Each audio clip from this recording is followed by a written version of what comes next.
Three, two, one. Welcome back to Situation X Review, the Dragonball Daima review. I'm here with the analyst. What are you saying? Yo, We're doing good. We're doing good. We are reviewing episode 2 of Dragonball Daima. More not reviewing, more reacting to episode 2.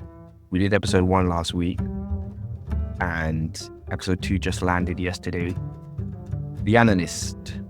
Just first takes, original, fresh thoughts. we've got new law that we've never heard about before. Obviously, that apparently Piccolo always knew about the demon realm, and he got those memories through Nelk because obviously Kami never really knew where he was from. He didn't even know he was Namekian. So we got that key piece of information, and plus we got a new character introduced, Glorio.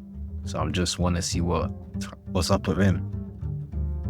Yeah, it was a very good episode. I can't lie. You know what got me? This is kind of not a very obvious thing, but something that got me right is, just seeing a Dragon Ball intro, a fresh Dragon Ball intro just felt nice.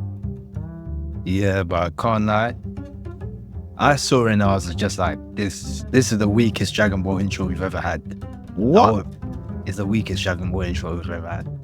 Super had some trash ones. No, but this is the weakest one I've heard. Now you're comparing it to greats. I think it's solid. It's solid. For the new era, it's solid. I don't know, innit? Because we have stuff like the first ever Dragon Ball, and then we have what's it called? Free the Soul, and then you have the Super. But this is just it'll grow on you. What you'll grow on you. But it felt good though. It just felt good to have an intro. Like, listen, as we said in the last part, me and the analyst are massive Dragon Ball fans. We are the biggest Dragon Ball fans on this channel. More than the Diddler, more than the expert. We are the biggest Dragon Ball fans. And it's been years since we had a week in, week out Dragon Ball content. And for whoever says that Heroes is content, you've lost your mind, because that's not content. But we finally have good Dragon Ball content. And it was a good episode, man. You know what it was? It was really feel good. Like, just happy. Like, when they're all kids and they're all messing around. Felt very nice. I don't feel like this show is going to have a lot of danger than previous shows. I feel like this show is going to be a bit more feel good. What do you think? I mean, since they're kids, that would be the case in it, but Dragon Ball's had kids before. Let's not forget the first Dragon Ball was about kids just adventuring around the world. So we're just gonna have to see. This actually gave me Dragon Ball vibes before King Piccolo. Because I feel like, no, before the Red Ribbon Army. Yeah, because Red Ribbon Army is when the murders are happening. That's when murdering started happening. Like, Red Ribbon Army was dark. But before Red Ribbon Army, like the first, I want to say, like Pilaf. Yeah, Pilaf, the first tournament. Yeah, that was just casual. That was just feel good. And that's what I'm getting now.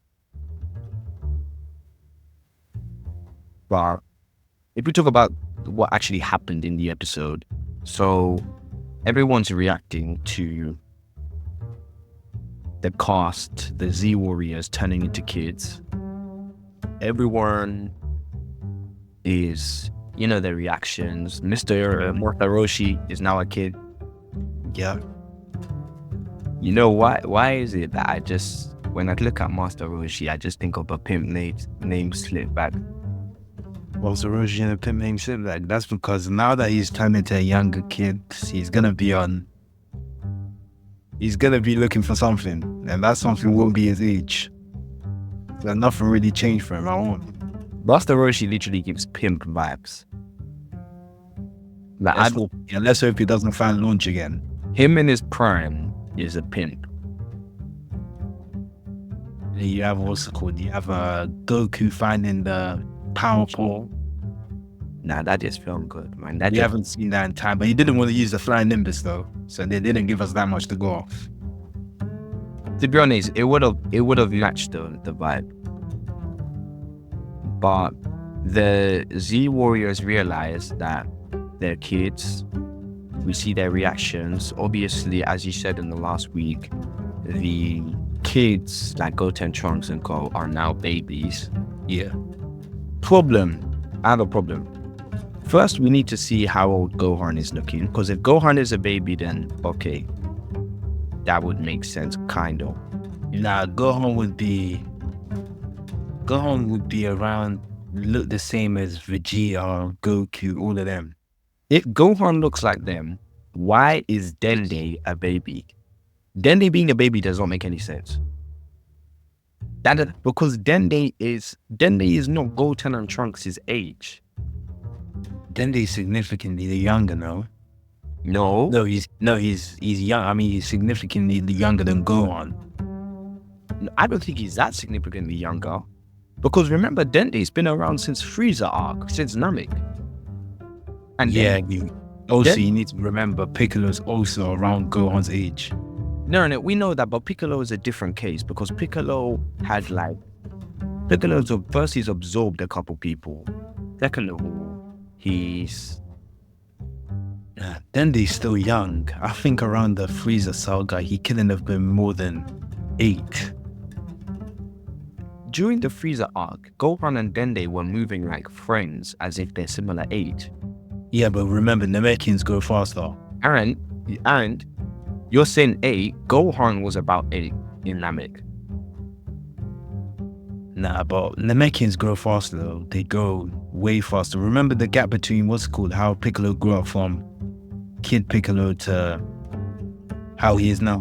True, that's true. But for me, Dende is not the same age as Goten and Trunks. He's significantly older than them. So I don't know why they've got him. Oh yeah, I see what you're saying. I don't know why he's a baby, but okay, it's just a pet peeve. It's not that deep. But I mean, Dende only technically, if you look at the manga, didn't Dende only just go into his teenage years? Dende only turned into a teenager in the manga recently. I'm not been following Dragon Ball Super manga, but okay, wait, let me quickly check. New arc Dende. I'm pretty sure Dende was looking like a teenager during the Blue arc. Yeah.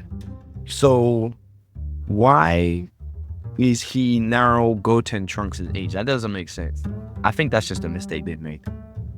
Nah, I don't think so, because he's always been, now that I see he's always been portrayed as a teenager, but he's definitely growing slower than Piccolo did. Well, they kidnapped Dende. These guys, they kidnapped Dende. Mr. Popo they ran a fade on Mr. Popo. They kidnapped Dende. Then obviously the Z Warriors come to the lookout. Yeah.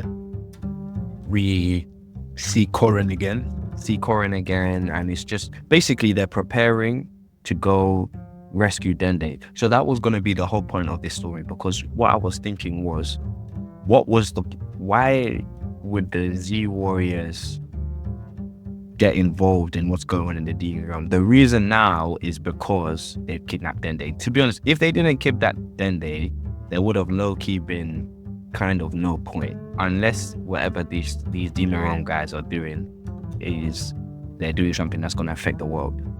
I mean, if Goku heard that guy was strong enough, the Demon King Goma was strong enough to give him a good challenge, probably would have went in there for a fight, I won't lie.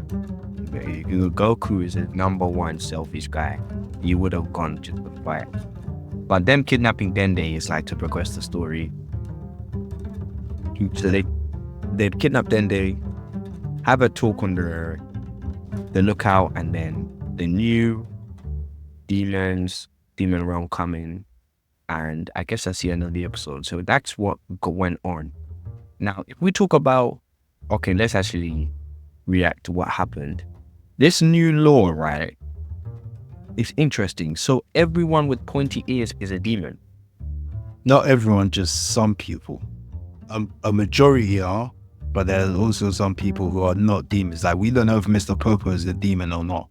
That's what I was going to say. I wrote down in my notes. Because the way the camera panned at the timing and them saying pointy ears, does that mean Mr. Popo's a demon? Nah, we can't be too sure now. He might be, because we still don't know where Mr. Popo came from. But all sides are saying probably not. We don't know what Mr. Popo is in it. But the Namekians were demons. Yeah. Okay, so the Namekians were demons and they escaped. Even the Supreme Kais are demons. Okay, but now that I had that read as well. From what I remember in Z, the Supreme Kais are born from fruits. Yeah. So, are Supreme Kais...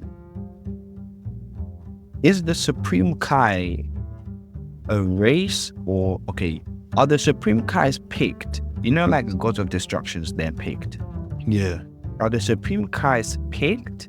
Or are they just a race that are born and raised Supreme Kai? They are picked. They have to be picked. But then all the Supreme Kais look the same. What do you mean they look the same? Like they're the same race? Amatsu looks the exact same as Shin. As in hairstyle, I think that's just...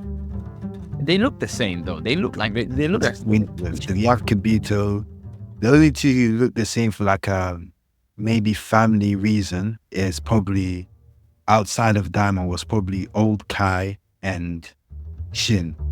But aren't they the same person anyways? With how they explained it? No, I don't think so. He was the performer Kai. But he was like, I'm older. He said something like that. They're gonna have to explain more as the show goes on, because for me, okay, you know what? The Namekian one, I can understand that. Mr. Popo, if that's true, I can understand that. But then the Kai one is like, so are the Supreme Kais demons? But then, okay, if they're demons, are they just picked? It is very, very confusing, because I remember the Supreme Kais were fruits. They're basically fruits. Yeah. And then another thing, Beerus has pointy ears. Is Beerus a demon? Oh, that is a good question. I had to Google some characters, because Beerus has pointy ears, but Whis doesn't. But Whis is angel.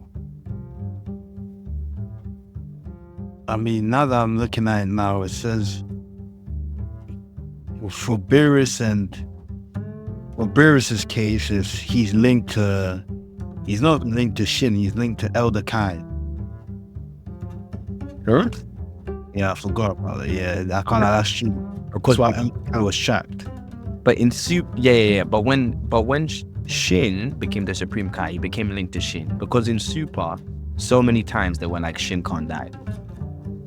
Because remember the Goku Black Arc? Yeah, I mean, Dragon Ball's changed so many things that it's hard to know what's So it's hard to know what's gonna stick anymore. So it's like what you said last week about everything is canon. Yeah, most things you see are canon. They're either gonna be canon or use something else. But the Kai planet is where the tree comes from. From what I remember, unless I'm wrong, the Kai planet, a tree that gives birth to Supreme Kais, you start off as fruits. That's what I remember. So yes, if they change it to now the Kai world is actually the demon realm, then that's the only way to explain it. We'll definitely see. But I mean, it's good lore though. It's an interesting lore, and you know what? It does fit, because when Piccolo was originally introduced, he was Demon King Piccolo. That's how he was originally introduced. Yeah. Another thing I realized from my notes, right, is, you know, Dragon Ball. You know, we got the Z Warriors, yeah. Yeah. Who do you think is the core team? Because at Clock, there's a core team. Of how many people do you want to choose from? I've got 4 names. That's the core team. Obviously, it's gonna be Piccolo, Mm. Goku, Vegeta, Mm. and surprisingly not Krillin. I got Bulma. Or Okay. Everything, the other three fighters. every single thing that every single arc that goes on in Dragon Ball involves those four. Every single arc will always involve Goku, Vegeta, Bulma, Piccolo. Every I arc. think ever since Z, what arc didn't involve? Actually, no, that's wrong. I was gonna say what arc didn't involve Gohan, but Goku Black didn't have Gohan. Gohan was MIA in Super. I mean, to say you're right, but Piccolo wasn't even in Goku Black arc, from what I remember. He was. Remember, he trained the Mafuba.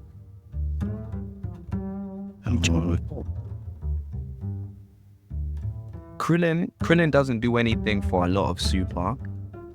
Piccolo is the only one that was in every arc of Super doing something.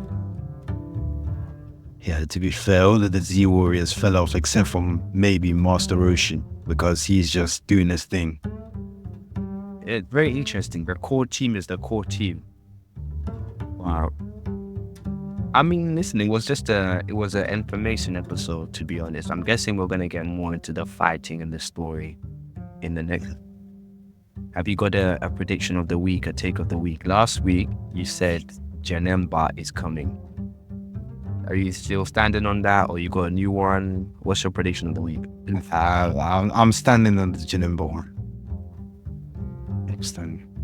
Because realistically, the way Dragon Ball is, there's so many old characters, not so many in it, but old characters are coming up now. Broly had a shot, he was a movie character. So I feel like Janemba has a shot of coming too. And I only just realized what's it called. You see Toyotaru? Yep. He made Dragon Ball AF, which is Zycle, where Zycle comes from, so I feel like fan fiction is just gonna start coming out slowly. No, it is, because literally from now on, Dragon Ball will be fan fiction because the writer has passed away. Yeah. So from now on, it is all fan fiction because it's a fan writing. But you're saying Janemba's still coming? Yeah. Action of the week is a new Super Saiyan form. It will come. We will see a new Super Saiyan form that will disappear, only available for Kid Goku. That's what I remember. I'm standing on it. I mean, hopefully it's not Super Saiyan 4, because that would be controversial. Controversial, confusing, but as you said before, these guys don't care about law and canon. But that is a while ago. They stopped caring a while ago. And they stop. But guys, it's been a good episode.